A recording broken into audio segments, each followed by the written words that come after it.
Hey guys, welcome to my channel. Today I will be playing 15 on 10 Rapid. As always, if you enjoy my videos, then please remember to like, comment, and subscribe. In this game, I'll be playing as white. When I play as white, I like to play the London system with d4 and bishop f4, e3 and c4. Now I'll play c4.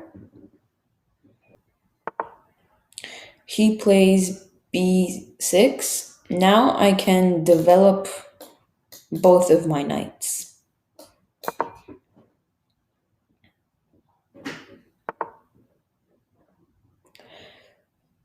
So now I'm going to go queen c2. Queen c2 to make defense for my knight, because if I develop my knight, he might take and create double pawns. So I'm going to play queen c2. Bishop a5. I do not know what that move is about. I think he wants to play knight b4, so I will prevent that with a3. Okay, b5. Now I can take. Oops, no, I'm sorry. I cannot take with my knight because I'm pinned to my king. So now I think the best move is to go b4. He's forced to go there, and then I can take or I could push. So first I'm gonna play b4, and then I'm gonna decide whether to push or take. Okay, so if I push, he's forced to go back. And if I take, he takes. I take, I'm up a pawn, but I opened the file for my enemy's rook. So I think it's best to push.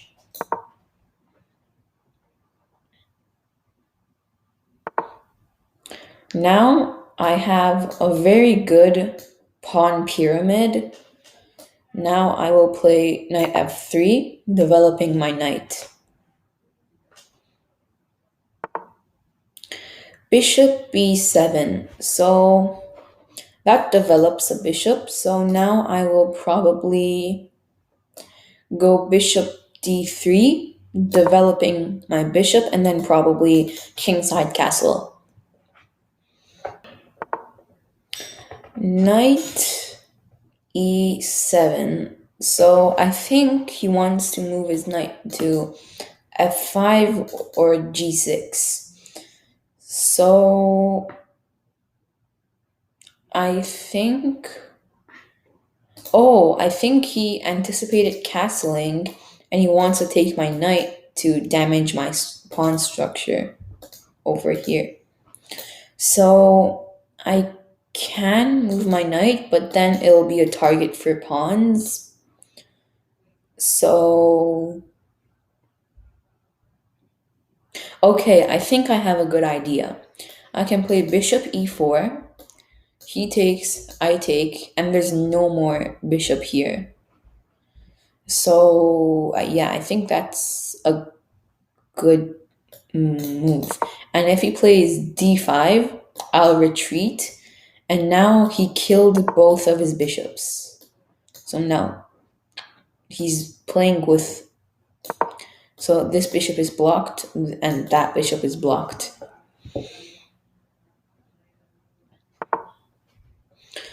Okay, c6. I will castle kingside.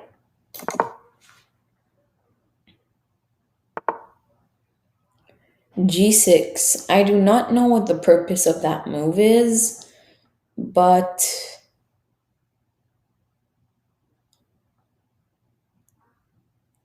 so if I play bishop e5, that forces him to go f6, guarded by his knight, and that attacks my bishop. And then I'll probably go here to bait him to go f6. So this is my plan. He goes f6, and then I go here. The difference is, if I went bishop d6 now, he could develop. Oops. Okay, so that attacks my bishop. And my bishop is very strong. So I'll maybe trade the bishop for the knight.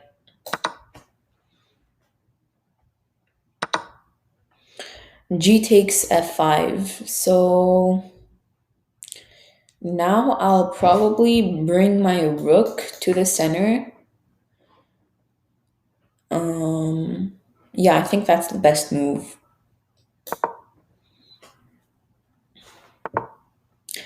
Knight h6. This knight is very weak, so I'm thinking to attack it with something.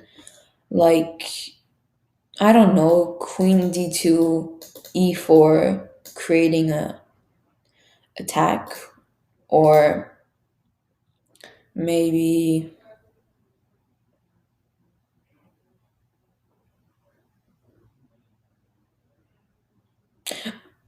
okay, I think I have a plan. Because his king is not castled, it's considered in the center. So now it's better for me to open the center. So what I'm thinking is going knight d2, e4, I mean before e4, I'll go f3 and then e4, which I think is good to create attack on the king. Queen d7. I do not understand the purpose of that move, but now I will play f3 and e4.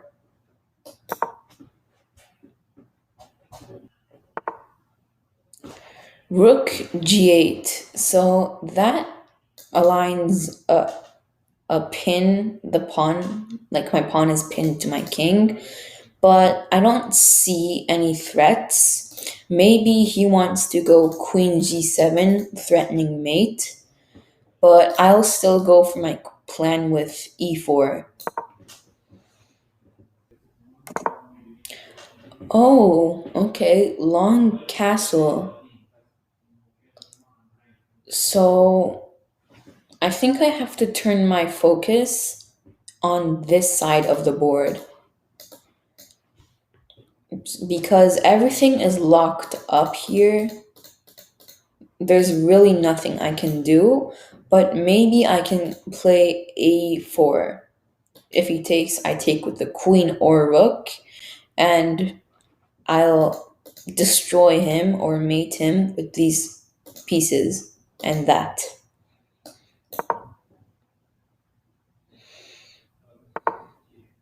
Okay, so that threatens mate. So I think I can move my knight here to guard the g2 square. And I'm also threatening to go here, attack the bishop. Well, I don't want to take it because that bishop is very bad. And my knight is very good, but in the future, maybe I will. Knight g4. What an interesting move. So that is a free knight, I think. I think he sacrificed his knight because he wants to get close to my king, but I still think that's a blunder. Queen takes g4. So still, there's no mate on g2 because it's protected by my queen. So now I will take on b5.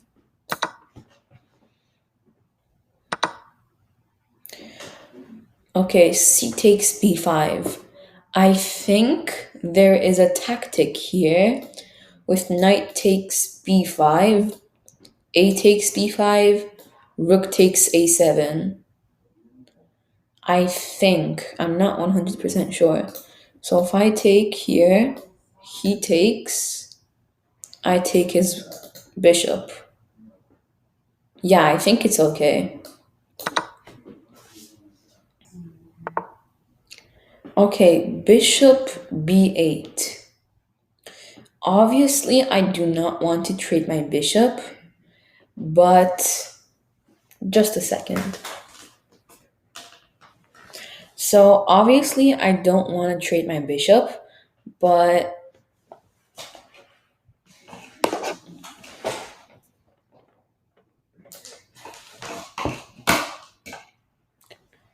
okay, obviously, I don't want to take the bishop, but now I'll probably so now my knight is hanging. My knight on b5. So I'm thinking to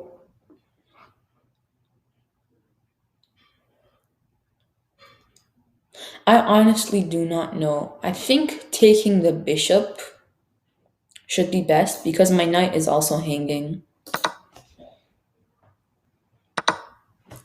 King takes b8. So now I can transfer my knight to where my bishop was, and that is a very good square. It's a good square because it attacks the bishop. Okay, I see. He sacrificed his rook for it. I was saying it was a very powerful knight because it had control over everything, literally everything, and it was guarded by my pawn. So I sacrificed his rook, which I understand. Rook c8. Now I'm thinking to I think I can go knight c5 and then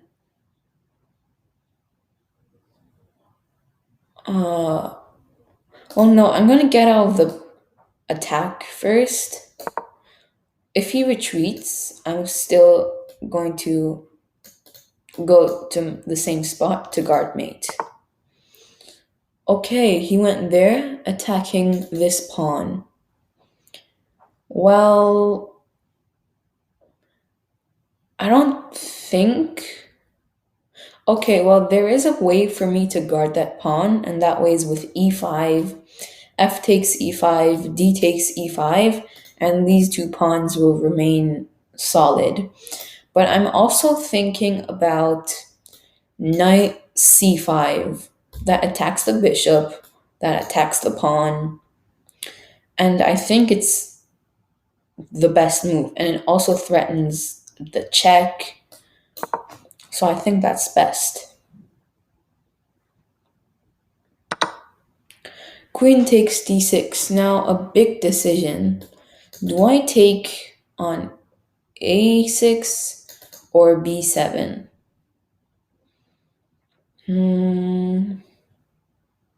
Well, I mean, I can be patient. I don't have to take right away.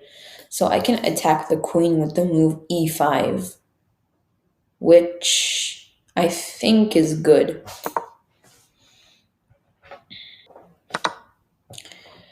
F takes e5. I will now take d takes e5. My knight is still protected. Oh, that blunders a queen. Check. And he resigned. So I had zero mistakes, two blunders, zero missed wins. So after this, I'm going to go analyze my game. But if you enjoyed this video, then please remember to like, comment, and subscribe. I will see you in my next video. Goodbye.